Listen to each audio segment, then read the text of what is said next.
দর্শক, হারিয়াকুনা গারো পাহাড়ের শেষ গ্রাম থেকে আপনাদেরকে শুভেচ্ছা জানাচ্ছি। আমি যেখানে দাঁড়িয়ে রয়েছি বাংলাদেশের গারোকুনা, হারিয়াকুনা থেকে এই গারো পাহাড়ের শেষ গ্রাম, আর অপোজিটে রয়েছে ভারতের মেঘালয় রাজ্যের শেষ বর্ডার।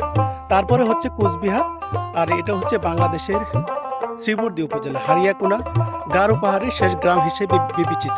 আর এখানে এই পাহাড়ের সৌন্দর্য বহুগুণে বৃদ্ধি পেয়েছে। পাহাড়ের উঁচু টিলাগুলোতে শিমলা আলু চাষ করে বিভিন্ন সবজি চাষ করার ফলে এই পাহাড়ের সৌন্দর্য বহুগুণে বৃদ্ধি পেয়েছে।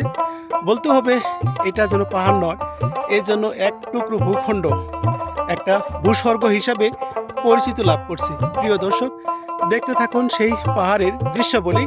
আমি দেখাতে চেষ্টা করেছি অনেক উঁচুতে, প্রায় 3 থেকে 400 ফুট উঁচা টিলায় এখানে অবস্থান করছি।